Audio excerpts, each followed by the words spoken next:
Welcome back to Nick Lynch's movie review, episode number 130. Yep, this I'm viewing.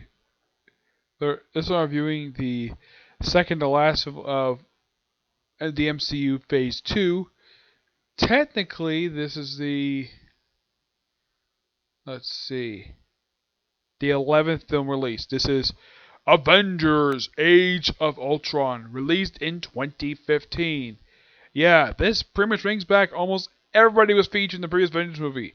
Chris Evans back as Captain America, Robert Downey Jr. back as Iron Man, Mark Ruffalo back as the Hulk, Jeremy Renner back as Hawkeye, Chris Hemsworth as Thor, Scarlett Johansson as Black Widow, Samuel L. Jackson as Nick Fury, Kobe Smulders as Maria Hill.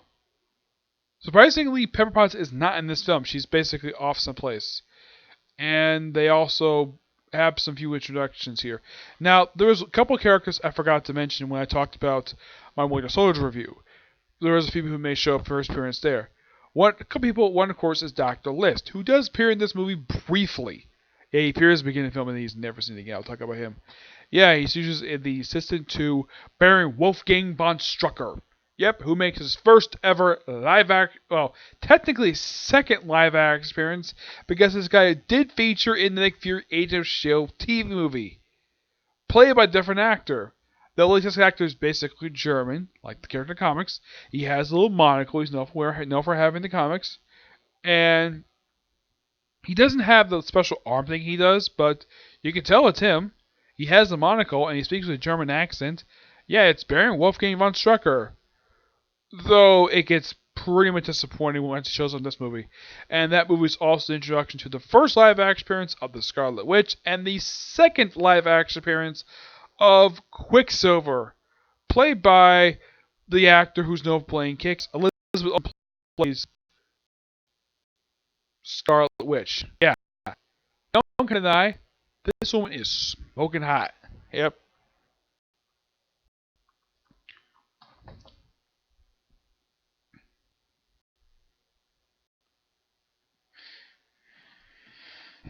Now, how does this film open? Basically, you have the Avengers in Sokovia looking for Loki's scepter. Yeah, in case you're wondering how the heck they even got this point. Well, there is an explanation. There is a prerequisite you got to do before you watch this movie. You gotta watch one episode of Agents of S.H.I.E.L.D., where apparently Coulson found out about this place, so he contacted Maria and said, okay, time to send the Avengers. Yep, that's the reason why they're here and how the heck they got here. Yeah, you have to watch one episode of Agents of S.H.I.E.L.D. to explain all this. Yep. Oh yeah, in case you're wondering, how the heck did the Scepter even get here? Yeah, it's explained in the Age of Ultron Infinity comic, where apparently Hydra got their hands in this thing somehow when Hydra was part of when those cells inside was inside S.H.I.E.L.D. They somehow got their hands in this damn thing, and they also have it where there were Quicksilver and Scarlet Witch actually volunteered for the project to get their powers. Yeah, unlike in my ones, this one they basically get the powers from the frickin' Loki scepter. That's how they get their powers. Yeah, Scarlet Witch has basically her mind manipulating powers, and Quicksilver is a speedster. Yeah, the guy who plays him is Aaron Johnson. Yeah, that's who plays in the movie. Now, they do bring Paul Bettany as Jarvis, though he does pick up a new character in here, which I'll get to him soon. We also return of War Machine. Yep, along with the Falcon, who doesn't participate in the final part of the movie, Eric Staubig, who pops up brief scene, Becky Carter, Heimdall's in here.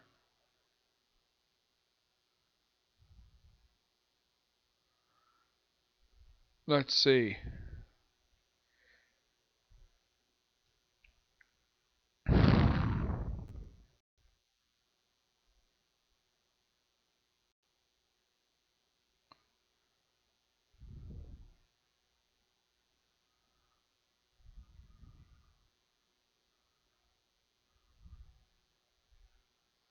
Yeah.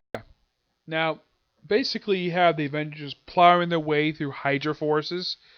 Yep. And also, they reveal in this opening scene that apparently the Hulk and Black Widow are a couple.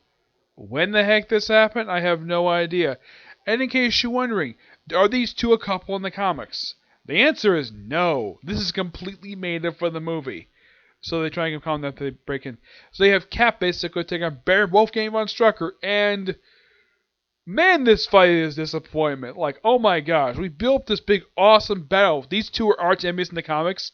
I mean, not as big as like Nick Fury and Baron Wolfgang von Strucker. I mean, he pops up like he had the Avengers basically feeding his force, like, we're not going to surrender. And he tells Douglas, I'm going to surrender. Like, okay. Eventually, Dr. Liz is killed by Iron Man when he breaks into the facility. Yeah. And eventually, somehow, it's revealed that Hydra kept their hands on one of the Shatari whales from the first Avengers movie. How the heck they brought this thing to Sokovia is never explained. It's like, oh, we have this thing just hanging here. Yep, of course, this factory is later reused at the end of the movie by the main villain, which I'll get to him soon. Yeah, so you have Cap and Strucker fight briefly, and then you have him hit by Quicksilver for some reason. And eventually Quicksilver goes after Hawkeye, because he feels like it. And eventually they both get away. And apparently they don't like Stark because apparently the weapons caused the building them and their parents lived to basically destroyed. Okay. Yep. Oh yeah, they're a lot more stable in this movie than they were when they first showed up, because when they first showed up with the soldiers, they were kind of basically in cells. Here, they're just perfectly fine. It's never explained of how the heck their mental capacity was restored after what happened was shown in Winter Soldier. Yeah. Because what I knew about Strucker and Cap, and the fact that he's part Cap's rogues gallery, it's nice to get a chance to fight him, but I'm like, okay, why can we have a longer fight between these two? This fight lasts about maybe 10 seconds. Remember, Cap just basically hits Michelle, calls it a day. Yep. And here's something really dumb about Baron Wolfgang von Strucker. The guy is known for being an enemy of Nick Fury also as well, and these two have never shared the screen together. No, and this is only his second movie he appears in. Next time we see him is like where he gets killed by the main villain off screen. I'm like, what? Really? You bring in Baron Wolfgang von Strucker, one of the most coolest villains in the comics, and you completely waste him, Whedon. Yes, Whedon's back as director of the movie. He wastes his cool villain. Yep, so eventually they take Loki's scepter home, and they just, party time in the Avengers Tower. Yep, and Maria Hill is kind of taking up Pepper Potts' role as sort of basically behind the scenes person, though she's not taking a role as Tony's girlfriend. That's still Pepper Potts. And they'll have a party. Yep.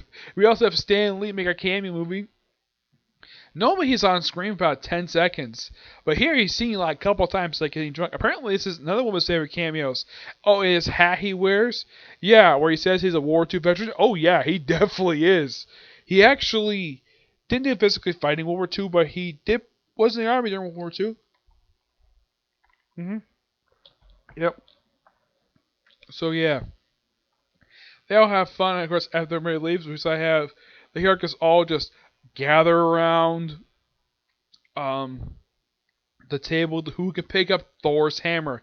Everybody takes turns. You have Iron Man, you have Rhodey, you have Hawkeye, you have freaking Hulk, who actually bothers to try this, and you have Cap do it, and you see that, and it actually briefly moves, and Thor is worried about it. Eventually Thor picks it like, it's nothing. Now, before this party happens, we see Bruce Banner and Tony Stark developing a new AI. It doesn't give a name, but they're not fully completed. Eventually, sort of pushed aside, and eventually gives up a body. And in case you're wondering what this AI is that they're building, they inadvertently create Ultron. Yes, Ultron is made from AI. They basically put into this AI transfers itself into, I kid you not, basically trashed Iron Man suits. Yep, and eventually, when Ultron comes online, he sort of basically almost destroys Jarvis. He basically takes Jarvis. Everyone thinks he's destroyed, but he just knocks him out. So eventually, they're all basically just, and of course they get to the party. After the party's over, and then Ultron shows up. It's like, oh crap, it's Ultron. Well, and in the chorus they have a big brawl in the tower.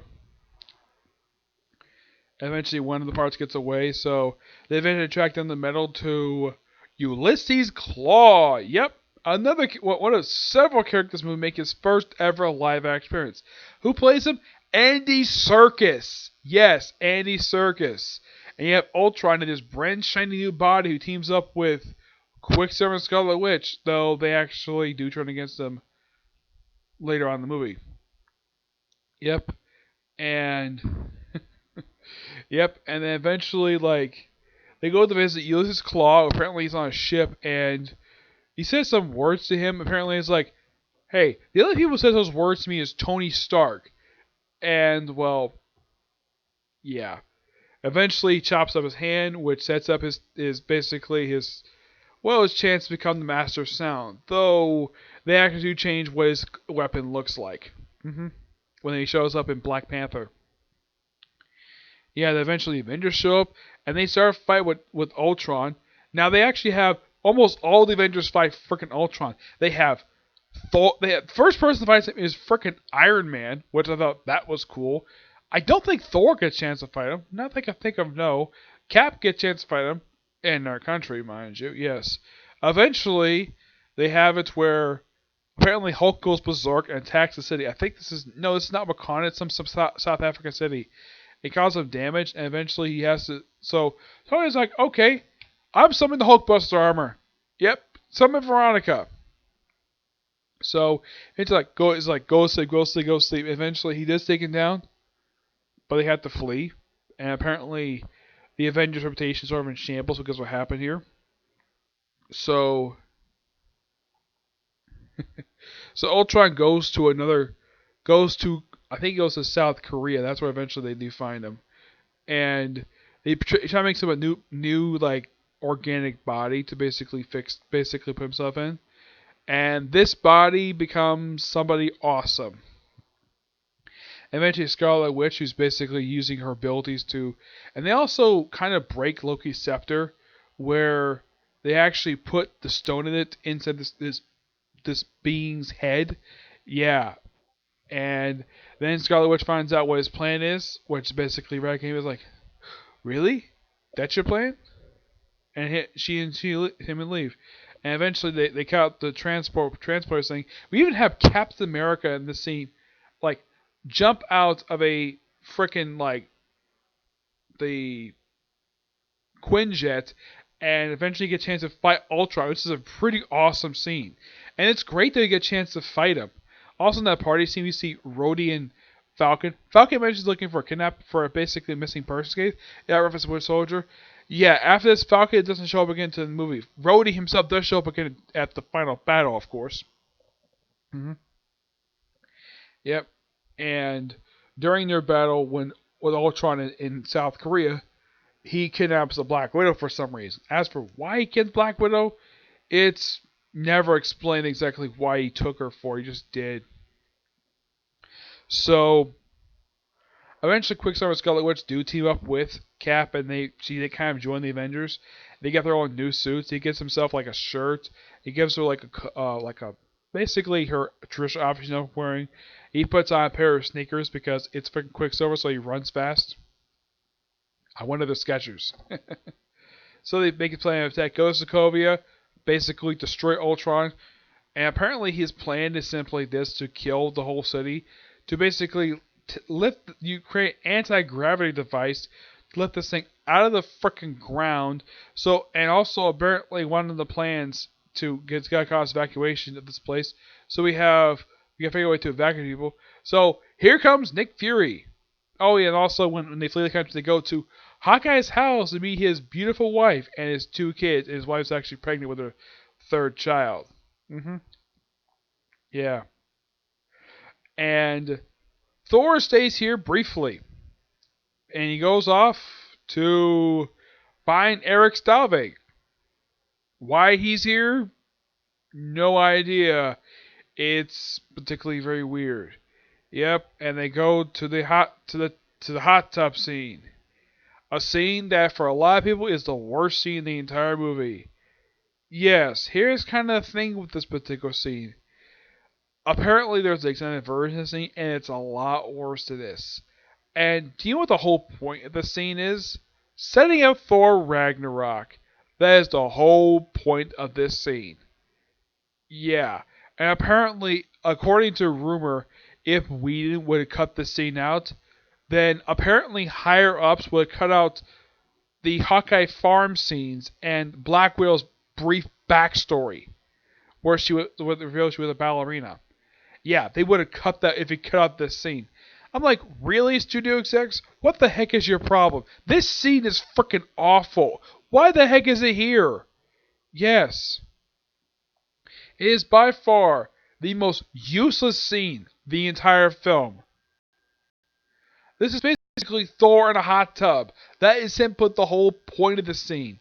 Yeah, I've seen the brief extended version of this. Like, oh my gosh, this scene is so horrible. Yes. And I'm kind of like, okay, if you want to set up Thor Ragnarok, fine. This is not a way you set up that really awesome movie. Look up the movie itself is awesome. It's much better than this stupid scene. Yep. So they have all the and apparently the thing inside of it. Of course, they have Bruce Banner and Tony basically reconfigures. Well, Tony basically inadvertently created Ultron. So the thing becomes the Vision with the personality of with basically Paul Bentley becoming who's Jarvis becoming the Vision. Yep. And I was one thing I was so happy with is they kept his cape. Yes, because he has a cape.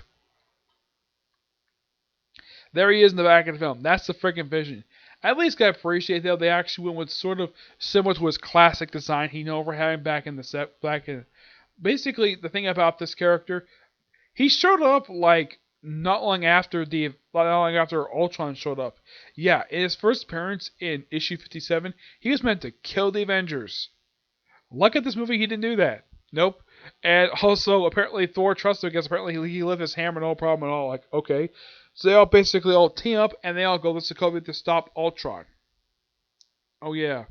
And they gotta figure out a way to evacuate people and save everybody quickly as they can.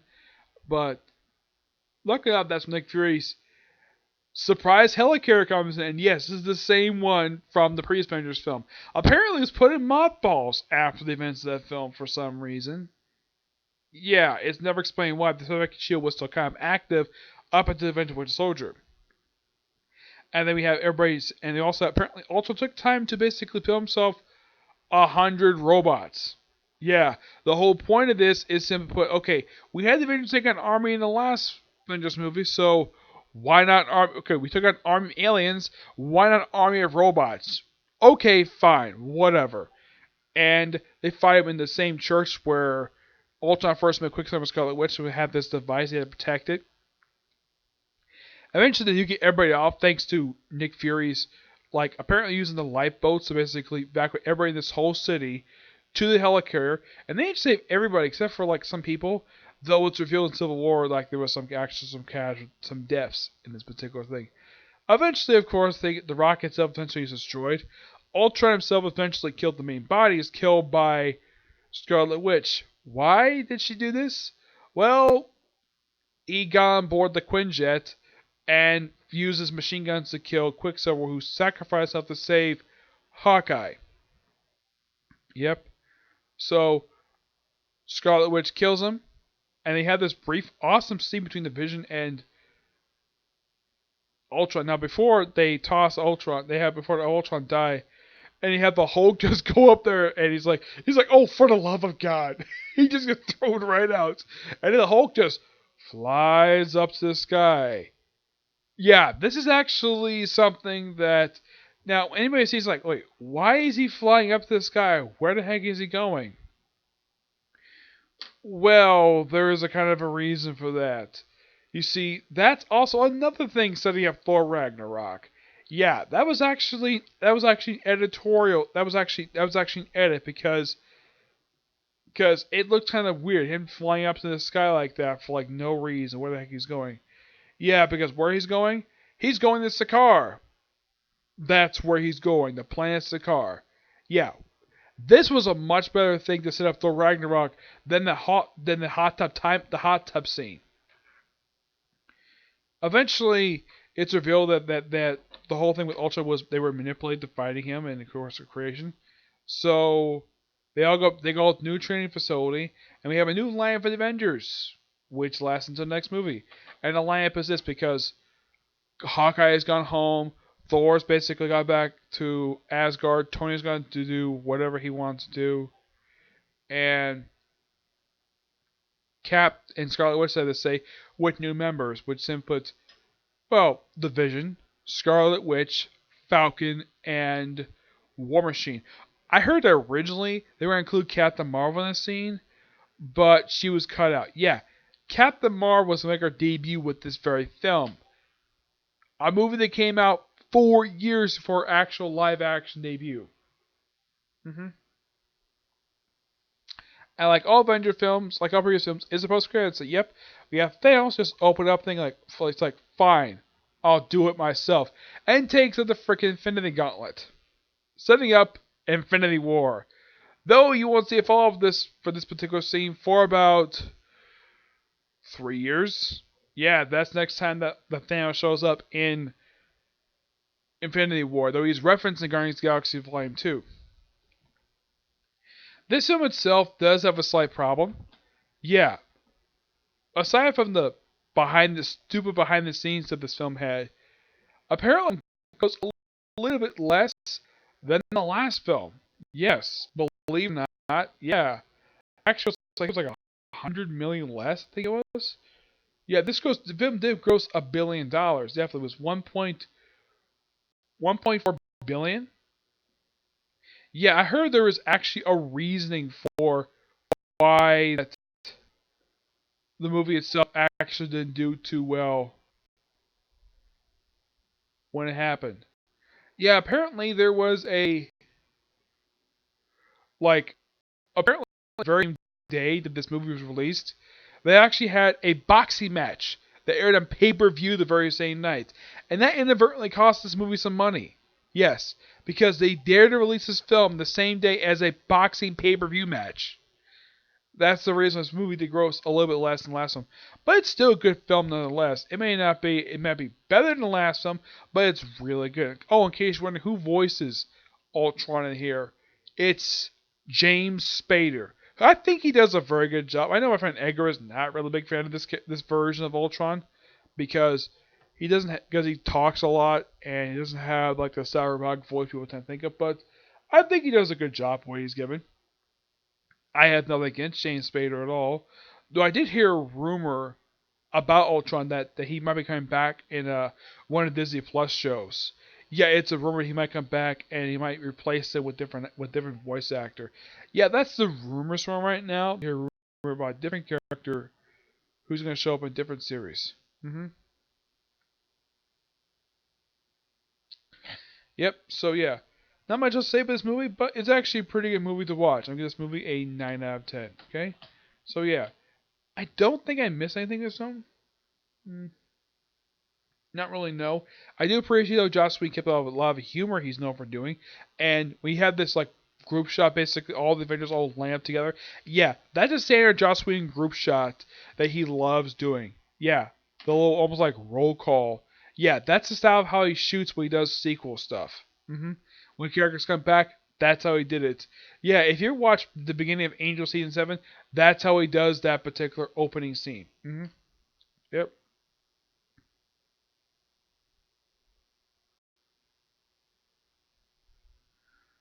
Yeah, but not much else to say about this particular movie, but yeah, great movie overall. Oh, in case you wonder what happens to Maria Hill after this, well, basically after Avengers Winter Soldier, she went to go work for Tony Stark. For the most part, anyways. Yeah, then she just stopped working for him for some reason. She went back with Nick Fury, do something. They don't really explain what the heck he's up to since Shield is no longer around. Yep, so yeah, not much to say about this particular film, but really good, okay? So yeah, that's it for this particular review. My next review I'm going to do is review the newest episode of Black Clover, news chapter manga, and hopefully another movie review, okay? Do thanks to you. Bye.